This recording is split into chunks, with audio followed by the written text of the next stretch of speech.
ತಮಿಳುನಾಡಿನ ಕೃಷ್ಣಗಿರಿ ಜಿಲ್ಲೆಯ ಸೂಳಗಿರಿ ತಾಲೂಕಿನ ಸಮ್ಮನಹಳ್ಳಿ ಗ್ರಾಮದಲ್ಲಿ ಆಯೋಜಿಸಿದ್ದ ಸಮಾರಂಭದಲ್ಲಿ ಉಚಿತ ಆಂಬ್ಯುಲೆನ್ಸ್ ಸೇವೆಗೆ ಚಾಲನೆ ನೀಡಿದ ತಮಿಳುನಾಡಿನ ರಾಜ್ಯದ ಮುಖ್ಯಮಂತ್ರಿಗಳಾದ ಸ್ಟಾಲಿನ್ ರವರು. ಇನ್ನು ಇದೇ ಸಂದರ್ಭದಲ್ಲಿ ಹೊಸೂರು ಗ್ರಾಮದಲ್ಲಿ ಸುಮಾರು 1 ಲಕ್ಷ ಜನರಿಗೆ ಉಚಿತ ಕೋವಿಡ್ ಲಸಿಕಾ ಅಭಿಯಾನ ಆಯೋಜಿಸಲಾಗಿತ್ತು.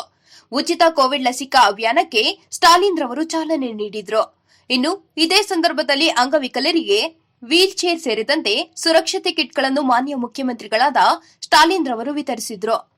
ಇನ್ನು ಕಾರ್ಯಕ್ರಮದಲ್ಲಿ ಕೃಷ್ಣಗಿರಿ ಜಿಲ್ಲೆಯ ಜಿಲ್ಲಾಧಿಕಾರಿ ಡಾ ಜಯಚಂದ್ರ ಭಾನುರೆಡ್ಡಿರವರು, ಎಂಪಿ ಸುಬ್ರಹ್ಮಣ್ಯ, ಶಾಸಕರಾದ ವೈ ಪ್ರಕಾಶ್, ರಾಮಚಂದ್ರ, ಮಾಜಿ ಶಾಸಕರಾದ ಸತ್ಯ, ಮುರುಗನ್, ಮುಖಂಡರಾದ ಯುವರಾಜ್, ಶ್ರೀನಿವಾಸನ್, ಮಾದೇಶ್ವರನ್, ಆನಂದಯ್ಯ, ಶೇಖರ್, ಚಿನ್ನಪ್ಪ ಮತ್ತು ಡಿಎಂಕೆ ಪಕ್ಷದ ಮುಖಂಡರು ಹಾಗೂ ಕಾರ್ಯಕರ್ತರು ಭಾಗವಹಿಸಿದ್ದರು.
ஊடகவியலாளர் அனைவருக்கும் முதல்ல என்னுடைய காலை வணக்கத்தை மகிழ்ச்சியோடு தெரிவிச்சுக்கிறேன். அதே நேரத்தில் உங்கள் அனைவரின் சார்பில், பத்திரிகையாளர்கள், ஊடகவியலாளர் சார்பில் கொரோனா நிதி வழங்கியதுக்கும் அரசின் சார்பில் உங்களுக்கு நன்றியை தெரிவிச்சுக்கிறேன். இன்னைக்கு இந்தியாவிற்கே ஒரு முன்னோடி திட்டமாக விளங்கக்கூடிய வகையில அமைந்திருக்கக்கூடிய ஒரு திட்டம் தான் மக்களை தேடி மருத்துவம் என்கின்ற ஒரு மகத்தான திட்டத்தை இந்த கிருஷ்ணகிரி மாவட்டத்தில் தொடங்கி வச்சிருக்கிறோம். கொரோனா பெருந்தொற்று காலத்தில் மருத்துவம் மற்றும் மக்கள் நல்வாழ்வுத்துறையினுடைய செயல்பாடுகள் மிகுந்த அர்ப்பணிப்போடு இருந்தது என்பது உங்களுக்கு எல்லாருக்கும் நல்லா தெரியும். கொரோனாவினுடைய 2வது அலையை கட்டுப்படுத்துவதற்காக இந்த துறை எந்த அளவுக்கு செயல்பட்டது, அதுல குறிப்பா மருத்துவருடைய தன்னலமற்ற பணியும் செவிலியர்களுடைய பணியும் ஒரு முக்கியமான காரணமாக அமைந்தது என்பது நாட்டுக்கே தெரியும். அதனுடைய தொடர்ச்சியாகத்தான் இப்ப மக்களை தேடி மருத்துவம் என்ற ஒரு திட்டத்தை நம்முடைய அரசின் சார்பில் தொடங்கி இருக்கிறோம். மருத்துவமனைகளை தேடி வரக்கூடிய மக்கள், ஆக அந்த சூழலை மாற்றக்கூடிய வகையில, அதாவது மக்களை தேடி மருத்துவம் செல்லும் என்ற அந்த காலத்தை இப்ப நம்ம உருவாக்க தொடங்கி இருக்கிறோம். நோயால பாதிக்கப்பட்டவருடைய வீட்டுக்கே சென்று சில அவசியமான மருத்துவ சேவைகளை இதன் மூலமாக நாம் வழங்கப் போகிறோம். 45 வயதுக்கு மேற்பட்டவர்கள் மற்றும் இயலாமையில் உள்ள நபர்களை கண்டறிந்து அவர்களுக்கு உடல்நல பரிசோதனை செயல்பட இருக்கிறது. குறிப்பா ரத்த அழுத்தம், நீரிழிவு, சிறுநீரக பிரச்சனை, இதர நோய்கள், குழந்தைகளினுடைய பிறவி குறைபாடுகள் இதெல்லாம் கண்டறிஞ்சு சிகிச்சை அளிக்கிறது இந்த திட்டத்தின் முக்கிய பணியா இருக்க போகுது. இதுல பொது சுகாதார பணியாளர்கள், தன்னார்வலர்கள் பங்கெடுத்து அவங்களுடைய சேவையை ஆற்ற இருக்கிறாங்க. முதல் கட்டமா 1664 பெண் சுகாதார தன்னார்வலர்களும் 50 அதாவது பிசியோதெரபி மருத்துவர்களும் 50 செவிலியர்களும் இல்லம் தேடி வரும் இந்த சேவையில ஈடுபடுத்தப்பட இருக்கிறாங்க. இது படிப்படியா மாநிலம் முழுவதும் செயல்படுத்தப்பட இருக்கிறது. இந்த ஆண்டினுடைய இறுதிக்குள்ள மாநிலம் முழுவதும் இது நிச்சயமா விரிவுபடுத்தப்படும். அவர்களுக்கான கூடுதல் சிகிச்சைகளை மருத்துவமனைகளில் வழங்குவோம். இதற்காக முதல் கட்டமா 242 கோடி ரூபாய் ஒதுக்கீடு செய்யப்பட்டிருக்கிறது. முதற்கட்டமாக 30 லட்சம் குடும்பங்களைச் சேர்ந்த 1 கோடி மக்கள் இந்த ஆண்டு இறுதிக்குள் பயனடைவார்கள் என்று எதிர்பார்க்கிறோம்.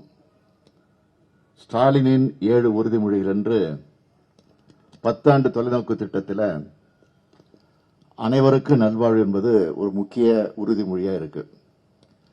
அதனை நிறைவேற்றுவதற்காகத்தான் மக்களை தேடி மருத்துவம் என்ற இந்த திட்டத்தை இந்த பகுதியில் நான் தொடங்கி வச்சிருக்கிறேன். இந்த நேரத்தில் மருத்துவ மற்றும் மக்கள் நல்வாழ்வுத்துறை அமைச்சர், அரசு அதிகாரிகள், மருத்துவர்கள், செவிலியர்கள் என அனைவருக்கும் என்னுடைய நன்றியை நான் தெரிவிச்சுக்க விரும்புகிறேன். இந்த திட்டத்தினுடைய நோக்கத்தை மக்கள் அனைவரும் உணர்ந்து இந்த சேவையை நீங்க நல்ல வகையில் பயன்படுத்திக் கொள்ள வேண்டும் என்று நான் கேட்டுக்கொள்கிறேன். இந்த மகத்தான திட்டத்துக்கு தமிழ்நாடு அரசுக்கு வாழ்த்துக்கள் சார். இந்த மக்களை தேடி மருத்துவ திட்டத்தில் டயாலிஸ் பேஷண்ட்லாம் மலை கிராமத்திலிருந்து ஹாஸ்பிட்டல் வர்றதுக்கு ரொம்ப சிரமமா இருக்கு சார். அந்த திட்டத்தில் டயாலிசிஸ் பேஷண்ட்டுக்கு நம்ம சிகிச்சை நம்ம அங்க அளிக்கிறதுக்கு வாய்ப்பு இருக்கா சார்? அதுவும் பண்ண போறோம். அதுக்கான முயற்சி நடந்துட்டு இருக்கு. போர்ட்டபிள் இயந்திரங்கள் மூலமாக அதையும் நிறைவேற்றுவதற்கான முயற்சி ஈடுபட்டிருக்கிறோம். மாண்புமிகு முதலமைச்சர் அவர்களுக்கு வணக்கம். மக்களை தேடி மருத்துவம் என்கிற திட்டத்தின் மூலம் கிருஷ்ணகிரி மாவட்டத்தில் துவங்கினது எங்களுக்கெல்லாம் மிகப்பெரிய மகிழ்ச்சி. ஏன்னா நிறைய மலை கிராமங்கள் இருக்கக்கூடிய பகுதி. இந்த பகுதியில் நோயால் பாதிக்கப்பட்டவங்க நிறைய பேர் இருக்காங்க. குறிப்பா வனப்பகுதிகளில் ரத்த சோகை ட்ரைபிள்ஸ் அதிக அளவில் இருக்காங்க. இந்த திட்டம் உங்களுக்கு எந்த அளவில் பயனளிக்கும் சார்? தமிழகம் முழுவதும் இந்த திட்டத்தை நம்ம எப்படி செயல்படுத்த போறோம் சார்? அதுக்கு தேவையான மருந்து, மாத்திரைகள் எல்லாம் அதிக அளவில் கொடுக்கறது, அதை கட்டுப்படுத்துவதற்கான முயற்சியில் நிச்சயமாக ஈடுபடுவோம். சார் வணக்கம். இது நீங்க 1264 பெண் சுகாதார ஊழியர்கள் இதுக்கு அப்பாயிண்ட் பண்ண போறீங்கன்னு சொன்னீங்க. நிறைய கிராமங்கள்ல village health nurses VHNs positions ரொம்ப வேக்கண்டா இருக்கு. அவங்க முதல்ல grass root intervention, medical intervention பண்ணிட்டு இருந்தாங்க. ஸோ VHNs அந்த இன்ஃப்ராஸ்ட்ரக்சர் ஸ்ட்ரென்தன் பண்ணுவோமா இது மூலமா? ஆரம்ப சுகாதார நிலையங்கள், துணை சுகாதார நிலையங்கள்ல இருக்கிற செவிலியர்கள் மற்றும் துணை செவிலியர்கள் உட்பட அனைவருக்குமே ஏற்கனவே அவுட் சோர்சிங் ஒப்பந்த அடிப்படையில் தான் பணி நியமனங்கள் செய்யப்பட்டு கடந்த 10-15 நாட்களாக இருந்து கொண்டிருக்கிறார்கள். இதுல தன்னார்வலர்களும் பயன்படுத்த போறோம். இந்த செவிலியர்களுக்கெல்லாம் பணி நியமனம், அந்த நீங்க சொன்ன மாதிரி கூடுதலா பணி நியமனங்கள், இது எல்லாமே இப்போ திட்டமிடப்பட்டிருக்கிறது. இந்த மக்களை தேடி மருத்துவத்தை பொறுத்தவரை ஏறத்தாழ 25,000 மருத்துவ சார்ந்த களப்பணியாளர்கள் இந்த ஆண்டு இறுதிக்குள் பணியமர்த்த மாண்புமிகு தமிழக முதல்வர் அவர்கள் உத்தரவிட்டிருக்கிறார்கள். புதிய பணியிடங்கள், ஏற்கனவே இருக்கிற பணியாளர்கள், இவர்களை கொண்டு மொத்தம் 25,000 பேர் இந்த களப்பணியில் ஈடுபடவிருக்கிறார்கள். சார் வணக்கம் சார். இந்த ஊட்டச்சத்து பரிசு பெட்டகம்னு ஒன்று கொடுக்குறோம் கர்ப்பிணி பெண்களுக்கு. அது ஒசூர் மட்டும் நான் சொல்றேன், வருஷத்துக்கு 3500 குழந்தைங்க பிறக்குது. ஆனா 300ல இருந்து 400 கிட்ட தான் வருதுங்கிறாங்க. நிறைய பேருக்கு கிடைக்கிறதே இல்லை.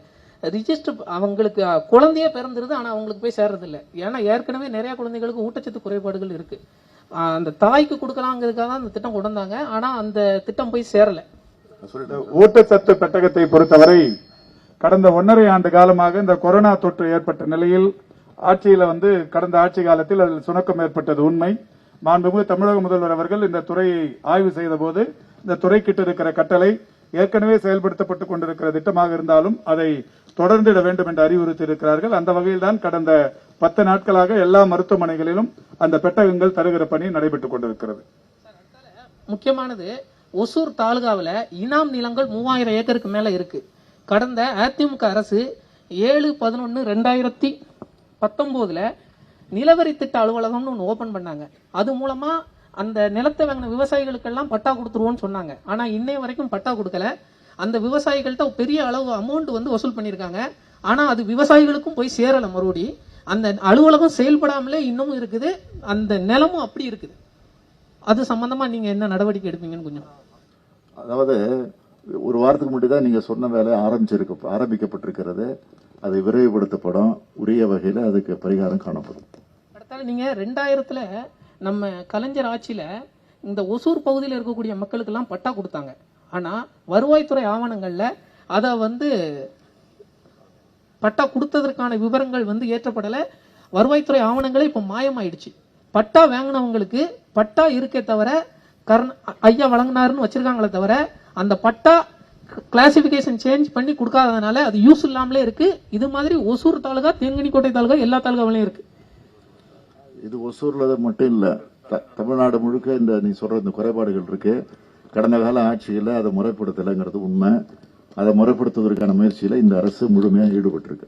கடைசியா சார் ஒரே ஒரு கொஸ்டின் சார். இப்போ கெயில் எரிவாயு குழாய் பதிச்சுக்கிட்டு இருக்காங்க. பிரச்சனை போயிட்டே இருக்குது. கர்நாடகாவில் அந்த பணி முடிச்சுட்டு தமிழ்நாட்டில் இன்னும் முடியல, கேரளாவிலையும் முடிச்சுட்டுங்காங்க. இது சரியான உறுதியான நிலைப்பாடு அரசு நீங்க சொல்லியிருக்கீங்க. ஆனாலும் இந்த பணி தொடர்ந்து நடந்துகிட்டு இருக்கு. விவசாயிகளுக்கு சரியா புரியாம ஒரு போராட்டங்கள் தொடர்ந்துகிட்டு இருக்கு. அது சம்பந்தமா உங்களுடைய கருத்து?